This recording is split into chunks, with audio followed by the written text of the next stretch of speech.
Alors maintenant que nous avons vu ce qu'étaient les polarisations linéaires, circulaires et l'action d'un élément comme le polariseur, on va parler d'un autre type d'élément, ce sont les lames de phase et elles ont également un rôle très important lorsqu'on veut manipuler la polarisation.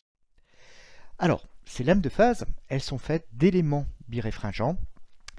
C'est des éléments qui sont anisotropes, on aura l'occasion de les voir plus en détail un peu plus tard. Donc on comprendra mieux le fonctionnement physique de ces éléments biréfringents.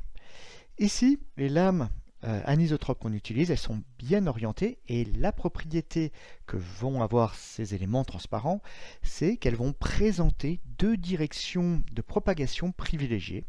On les appelle les axes neutres, ils sont perpendiculaires l'un à l'autre, et la propriété, c'est que suivant ces axes neutres, eh bien, on a une vitesse qui est différente. Donc sur un des axes, on va se propager avec un indice NL, ce sera l'axe lent, et l'autre axe perpendiculaire, lui, aura un indice NR qui sera plus élevé, ce sera l'axe rapide. Donc si on envoie une polarisation rectiligne suivant l'axe lent, un certain indice est vu. Si on envoie la même polarisation rectiligne toujours, mais avec une direction orthogonale, qui cette fois-ci est suivant l'axe rapide, eh bien elle se propagera avec une vitesse plus élevée. Alors, du coup, entre ces deux axes, on va avoir une différence de chemin optique. On va avoir une différence de marge delta qui va apparaître entre la lumière qui va voyager sur l'axe lent et la lumière qui va voyager sur l'axe rapide. Si on note L, l'épaisseur de la lame, cette différence de chemin optique, eh bien, ce sera l'épaisseur de la lame multipliée par la différence des indices, donc NL moins NR, et cette quantité, eh bien, NL moins NR, on l'appelle la biréfringence. Donc, ce qu'on voit, c'est que on va avoir une différence de marche. Cette fois-ci, elle ne va pas dépendre d'une différence physique de chemin, mais elle va dépendre d'une différence d'indice. Donc, du coup, on va pouvoir définir des lames quart d'onde, des lames demi-onde, qui vont introduire du coup une différence de marche lambda sur 4, lambda sur 2. Ce type de lame, on avait déjà pu en parler quand on avait traité les couches minces lors du chapitre concernant la réflexion, le chapitre 2. On avait déjà vu des couches minces lambda sur 2, lambda sur 4, mais là, il faut quand même faire une différence, c'est que dans le cadre des couches minces, lambda sur 2, lambda sur 4, ça se rapportait à l'épaisseur physique de la couche mince. Ici, si on a une différence de marche, c'est avant tout en raison du delta n. Donc c'est bien la différence d'indice qui va créer la différence de marche. Donc avec ces éléments, c'est la mince, l'épaisseur, ce ne sera pas l'épaisseur physique, ce sera bien plus que lambda sur 4, bien plus que lambda sur 2, parce que le delta n, lui, sera très faible. C'est bien inférieur à 0,1. Donc ce seront des éléments qui seront plus épais que la longueur d'onde.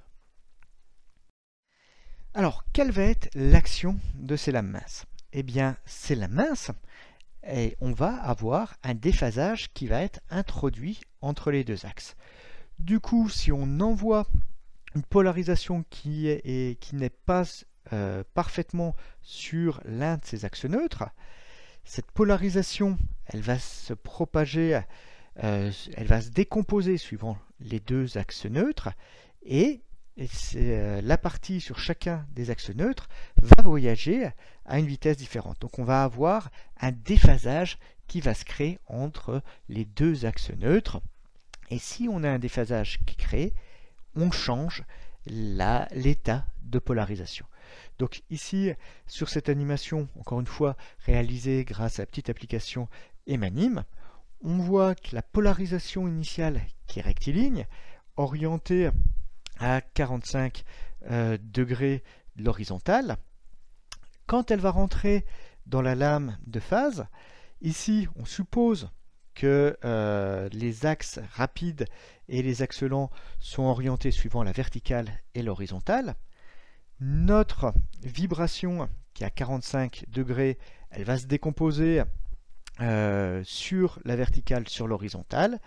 Les deux parties voyagent à des vitesses différentes. On a un déphasage qui se crée et on voit bien qu'au fur et à mesure de la propagation, l'état n'est plus rectiligne, il va changer pour devenir elliptique et l'état final dépend du déphasage qui est accumulé dans la lame de phase.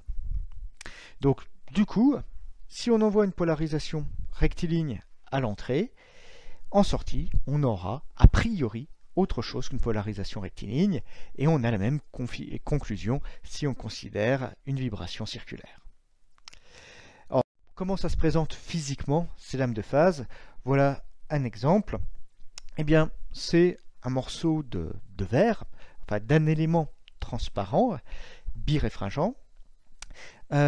Souvent, c'est monté dans une pièce où il y a un petit trait. Alors dans l'idéal, ce petit trait, ça représente l'axe rapide. Après, il faut se méfier parce que des fois, il y a des personnes qui ont juste fait tourner l'élément en verre et c'est plus forcément l'axe rapide. Donc il faut toujours vérifier si c'est une bonne indication. Après, qu'est-ce qu'on a comme information sur cet exemple? Eh bien, on a le déphasage qui est introduit, lambda sur 4, on le voit ici, delta. On a la longueur d'onde de référence. Rappelez-vous, on avait déjà vu ça dans le cadre des couches minces. On est lambda sur 4 pour une longueur d'onde bien déterminée. Si ici 780 nanomètres, si je travaille à 632 nanomètres la longueur d'onde du laser hélium-néon, dans ce cas-là, je ne serai plus lambda sur 4 à 632 nanomètres. Je suis lambda sur 4 qu'à 780 nanomètres pour ce composant. Et puis, on a l'ordre d'interférence.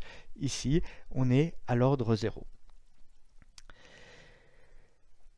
Alors, ces lames de phase, si on veut les décrire avec les formalismes qu'on a vus, le formalisme le plus simple, c'est la matrice de Jones. Ici, c'est pour une lame dont l'axe rapide est orienté suivant l'axe horizontal. Et ce qu'on voit à travers la matrice de Jones, on voit clairement le déphasage qui est introduit, le delta phi qui est introduit par la lame. Alors ici, c'est dans le cas bien particulier où l'axe rapide est orienté suivant la direction horizontale. Si on prend le cas plus général où l'axe rapide fait un angle donné alpha avec cette horizontale, on peut le prendre en compte, cet angle alpha, et voici l'expression qu'on obtient alors. En fait, l'expression de cette nouvelle matrice, on peut l'obtenir de la matrice précédente juste en opérant une rotation, donc en utilisant une matrice de rotation. Donc on arrive à ce résultat-là, dans le cas le plus général. Je ne vous demande pas forcément d'apprendre ce résultat. Si vous en avez besoin, on vous le redonnera dans le cadre d'un exercice, dans le cadre d'un contrôle. Alors, c'est le résultat dans le cadre du formalisme de Jones. On peut aussi utiliser l'autre formalisme qu'on a introduit en cours, les matrices de Müller. Là, vous voyez, on commence à avoir une matrice qui est assez conséquente avec 9 termes, notamment qui ne valent ni 0 ni 1. Donc, formalisme un petit peu plus compliqué, ce n'est pas celui qu'on privilégiera quand on fera différentes discussions. Alors, une question importante qui reste, c'est quand on dispose d'une lame d'onde, comment trouver la position des axes neutres? Parce que ces axes neutres, ils ont un rôle important. Pour trouver la solution, il faut se rappeler qu'une polarisation rectiligne qui se propage suivant un axe neutre reste inchangée. Et ça, ça va nous permettre de trouver ces axes neutres. Alors, comment on va procéder? On va prendre un polariseur et un analyseur croisés. Ce qu'on a vu, c'est que quand polariseur et analyseur sont croisés, qu'est-ce qu'on a en sortie? On a l'obscurité.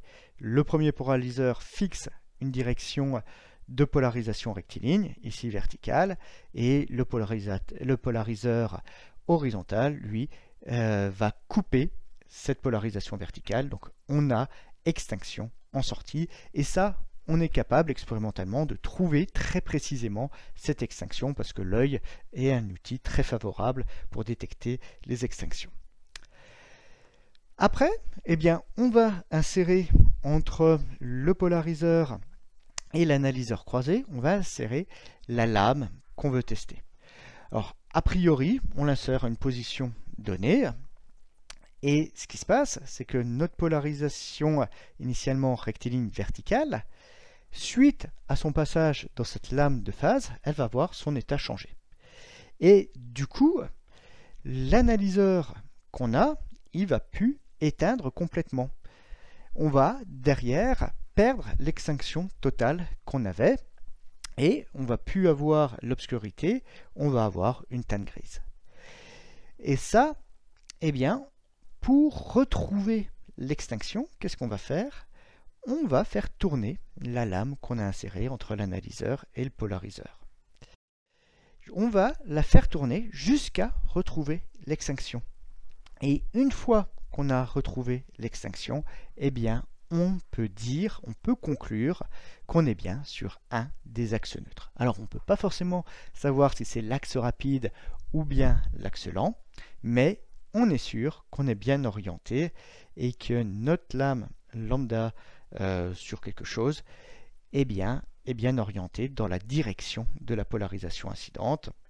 Si on a quelque chose, une polarisation rectiligne en entrée de cette lame, on est sur l'axe neutre, donc l'état de polarisation n'est pas affecté et ressort identique à lui-même.